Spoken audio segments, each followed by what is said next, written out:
ஆச்சி அதிரசமா விடுங்க, கையில தட்டி சூடான எண்ணெயில பொரிச்சா அதிரசம் ரெடி.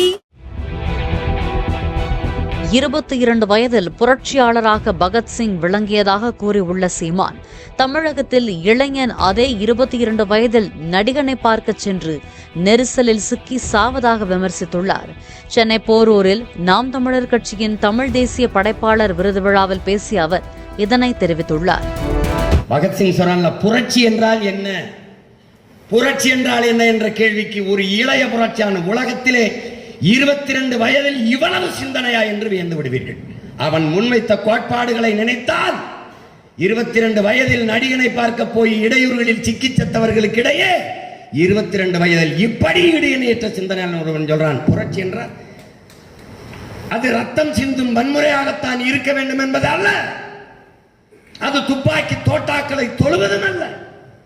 பிறகு எதுதான் புரட்சி பகத்சிங்?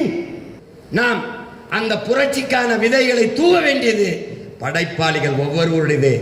ஒவ்வொரு எழுத்தும் என் பிள்ளைகள் எழுத்தும் புரட்சி விதை. அப்புறம் ஒட்டடை குச்சிகள் ஓரமா போய் ஒதுங்கி இருக்கக்கூடாது, ஏன்னா கரப்பாம்பூச்சி அரியணை கேட்குங்கிறான். கரப்பாம்பூச்சி சிம்மாசனம் கேட்கும், நீ ஒட்டடை குச்சி ஓரமா போய் இருந்துட்டீன்னா கரப்பாங்குச்சி சிம்மாசனம் கேட்கும். இப்ப கேட்குது பத்தியா, நீ ஓரமா போய் உட்கார்ந்ததுனால இப்ப என்ன பண்ணணும், ஒட்டடை குச்சி எடுத்துட்டு வந்து எங்க கரப்பாம்பூச்சி வருதோ அடிக்கணும். புரியுதா உங்களுக்கு?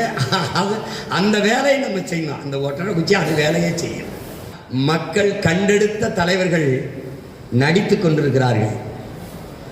மக்கள் கண்டுகளித்த நடிகன் தலைவனாக ஆசைப்பட்டு கொண்டிருக்கான், தலைவனாக வந்து கொண்டிருக்கான். எப்படி ஆச்சி அதிரசமா விடுங்க, கையில தட்டி சூடான எண்ணெயில பொரிச்சா அதிரசம் ரெடி.